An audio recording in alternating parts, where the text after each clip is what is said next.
Hello, it is May 1st and it is absolutely beautiful out today. The sun is shining, you can feel the heat in the sun. It's absolutely beautiful. I wanted to pop on today and talk a little bit about some jargon that's used in the real estate world with realtors as well as mortgage specialists and sometimes even lawyers. These aren't everyday terms that people normally speak with unless you're in the industry. So I thought I would jump on, give you some clarity around some of these important terms and what they mean. So the first three that I want to talk about have to do more with mortgages. So the first two is kind of fixed rate and variable rate and what the difference are between the two of them. So with a fixed rate, you have a specific term. So a term being like a 1-year term. So you're committing to a specific time period. So anywhere from 1 to 10 years. Usually you don't want to go as long as 10, but if that's your comfort level, then go for it. But usually you would probably hear a lot of 5-year term. You're locked in for that particular rate for 5 years, and you know for the next 5 years what your obligation is towards your mortgage payment. So that's a fixed rate. With a variable rate mortgage, a lot of consumers out there have certainly felt that over the last 4 to 5 years with COVID and the big increases that we saw with prime lending rate. So prime lending rate is what the Bank of Canada sets, and then the financial institutions also adjust their prime lending rate accordingly. So variable rate mortgage traditionally if you were a consumer going into a variable rate mortgage, you would pay your mortgage off faster than a fixed rate mortgage consumer. So with the variable rate mortgage, so I'm just going to make it nice and easy. So let's say you have biweekly mortgage payment of $1,000 and you're in a variable rate mortgage. So you're going along, Bank of Canada comes along, announces that they're decreasing prime lending rate, and then your financial institution also decreases their prime lending rate. What would happen is that your $1,000 biweekly payment will exactly stay the same. You'll still see a $1,000 withdrawal out of your bank account. But what will happen is that $1,000 more is going to go towards the principal payment, less is going to go towards the interest payment. And then on the flip side of that, so let's say Bank of Canada decides that they need to increase prime lending rate, and then your financial institution does the same. Your $1,000 biweekly payment will still come out of your bank account the same. It's just how it's allocated. So more is going to go to interest if the rates go up, less is going to go to principal. All right.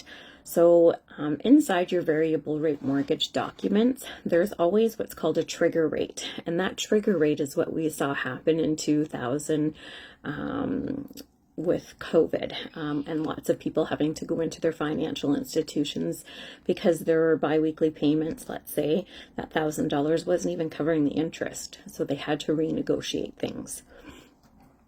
So the nice thing with variable rate mortgages is that for the most part, they're a 5-year term. So you're committed to that for 5 years, with the caveat that you can move into a fixed rate mortgage at any point during that 5 years, as long as the term is greater than what's remaining on your variable. So let's say you've got a 5-year variable. Let's say you're 2 years into it. So it means you have 3 years remaining. You could potentially move into a 4-year fixed if you wanted to, or a 5-year.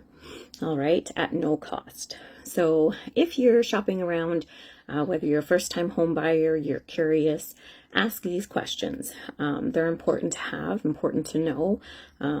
You may be gung-ho at first. Yes, I want to pay it down as fast as possible. I'm going to go with a variable rate.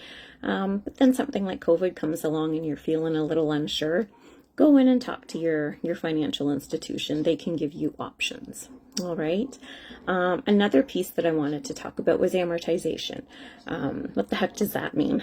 So essentially what it does is it takes the total mortgage amount that you have, and they're going to amortize it over, let's say, the most traditional one is 25 years.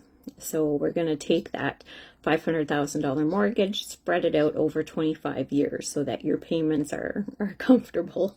So you've got your 25-year amortization. Let's say you've got a 4-year fixed term. You're set to go for 4 years.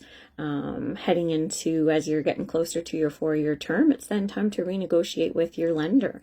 So if you decide that you want to renegotiate with your lender that you're currently with and you're happy with the services that you're going, there's no cost to do that. You don't have to reapply. You've already qualified for that mortgage.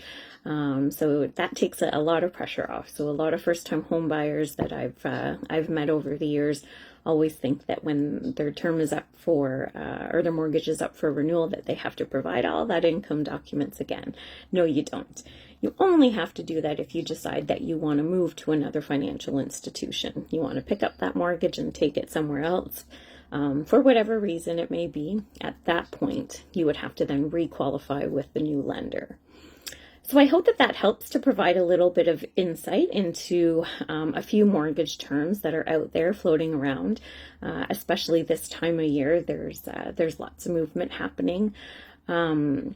I'm going to pop back on probably in a little bit and talk about some other kind of terms that are out there that are a little bit tricky to understand, and hopefully to provide some clarity. So I hope you're having a fantastic spring day, and if you have any questions, feel free to send me a message, comment below. More than happy to help out. Have a fantastic day.